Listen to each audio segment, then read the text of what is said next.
Olá, seja muito bem-vindo. Eu me chamo Rafael, eu faço parte da grande família do Centro Espírita Caminho da Luz e também faço parte de uma outra grande família que é a Tenda de Umbanda Tamanaquaí. O motivo desse vídeo educativo é para falar sobre a religião de Umbanda, uma religião tão ampla e tão complexa que eu vou dividir essa palestra educativa em 2 vídeos. Nesse primeiro eu vou falar sobre a sua origem e o conceito. E num próximo vídeo eu vou falar sobre mistificação, fraude e educação mediúnica, tudo dentro da codificação espírita. Falar de Umbanda é lembrar um jovem em 1908, aos seus 17 anos, seu nome, Zélio Fernandino de Moraes. Zélio tinha um sonho, como todo jovem, de ingressar na Marinha Brasileira. Entretanto, em determinado ponto da sua vida, Zélio passou a ter fenômenos não explicados na época. Ele começou a falar numa língua estranha, num sotaque não compreensível, e assim a família encaminhou o Zélio para um instituto de psiquiatria da época. O médico, fazendo diversos exames, passou por diversas avaliações, constatou que Zélio não tinha nenhum problema mental. Sua sanidade estava em perfeita ordem e assim encerrou o diagnóstico como não conclusivo. A família, ainda preocupada, encaminhou Zélio a um padre católico. E após o relato, o padre decidiu fazer um exorcismo. Esse exorcismo não foi bem sucedido, pois o padre também não tinha explicações para o que estava acontecendo com Zélio de Moraes. A família, desesperada e sem perder as esperanças, decidiu então levar o seu filho à Federação Espírita do Estado do Rio de Janeiro, em Niterói. Chegando lá, quem presidia na época a federação era José de Souza. E após o relato da família, José de Souza ficou interessado no caso do Zélio e pediu que o mesmo viesse na noite, que iria ter uma palestra e uma reunião mediúnica. E assim se fez. Zélio sentou ao lado do presidente e os demais membros que tinha naquela mesa, todos trabalhadores kardecistas. Em determinado ponto da palestra, Zélio se levantou e, através da sua psicofonia, que em outros termos é chamado de incorporação, passou a falar em uma língua indígena. E assim, determinados espíritos de negros africanos, indígenas brasileiros, começaram a se manifestar nos trabalhadores kardecistas. José de Souza, vendo toda aquela coisa, pediu para que esse espírito e os demais se retirassem do recinto, porque ali os mesmos não pertenciam àquela ordem. Esse nobre espírito comunicante, através de Zélio de Moraes, com a sua grande sabedoria, se fez visível aos olhos do presidente da federação. E assim o presidente observou que esse espírito comunicante se tratava de ser um jesuíta, um homem de aproximadamente 40 anos, que se vestia com manto todo branco, uma luz que resplandecia todo o ambiente, e perguntou: "O que vós queres?" E assim o espírito comunicante lhe informou: "Hoje ou amanhã, uma nova religião estará nascendo, e ela falará ao simples e humilde de coração." E assim José de Souza questionou o espírito: "Mas nós já temos a codificação espírita. Qual é o vosso nome?" E o espírito comunicante lhe informou: "Já que queres um nome, esse é: me chama de Caboclo da Sete Encruzilhada." pois para mim não há caminhos fechados. E como explicar, Rafael, esse fenômeno? Na questão 94 do Livro dos Espíritos, Kardec fez uma pergunta. De onde o espírito tira seu envoltório semimaterial? E os espíritos respondem: do fluido universal de cada planeta. Por isso, ele não é o mesmo em todos os mundos. Ao passar de um mundo para o outro, o espírito troca seu envoltório, assim como vós trocais de roupa. E reforçando a pergunta 94, Kardec fez uma nova pergunta na questão 95. O envoltório semimaterial do espírito assume formas determinadas, podendo ser perceptíveis? E os espíritos respondem: sim, a forma que seja o gosto do espírito, e é assim que ele vos aparece. Algumas vezes, seja nos sonhos, seja no estado de vigília, podendo assumir uma forma visível e mesmo palpável.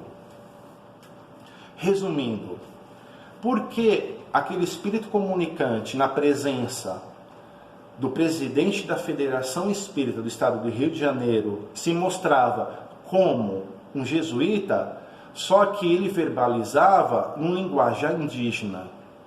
Pois bem, resumindo, podemos se dizer que em alguma vida passada desse espírito comunicante, ele foi um indígena.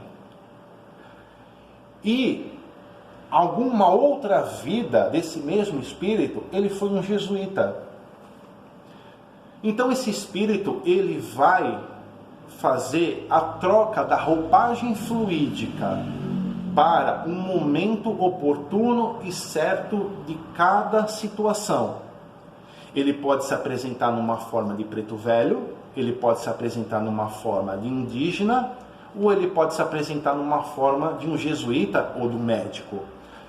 Ele pode falar numa forma simples e humilde, ou como ele pode falar numa forma catedrática, com um português rebuscado.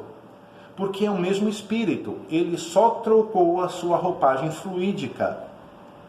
E assim nasceu a Umbanda, a sua origem através de Zélio Fernandino de Moraes. Qual foi o conceito da Umbanda? E como é o conceito da Umbanda até hoje?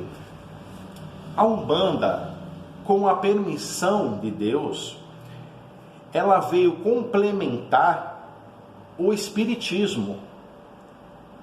Então, ela veio simplificar numa língua humilde, num sotaque de caboclo, num linguajar de preto velho, o que a codificação de Kardec quis dizer. Então, ela veio para complementar o Espiritismo, para falar aos simples e aos humildes de coração. Os trabalhadores da Umbanda, no plano espiritual, eles também estão em processo evolutivo como nós, aqui encarnados. Entretanto, o seu conhecimento e a sua sabedoria vai muito mais além do que a nossa, que ainda somos nenezinhos perante a espiritualidade. Esses mesmos trabalhadores de Umbanda, eles são exímios conhecedores das energias que contém na natureza, através das plantas e das ervas. Por serem indígenas brasileiros e ex-escravos africanos na terra brasileira, eles adquiriram um amplo conhecimento. E Deus, na sua sabedoria, não criou a natureza apenas para deslumbrar os nossos olhos, e sim também para nos auxiliar na cura do corpo físico e também na cura do corpo espiritual, que é o perispírito. Então, esses trabalhadores da Umbanda, eles são detentores e grandes conhecedores dessas propriedades energéticas que tem na natureza. Ao mesmo tempo, eles atuam diretamente na crosta da terra, sobre o comando de Jesus Cristo. Eles são os trabalhadores de frente, atuando também contra processos de possessão.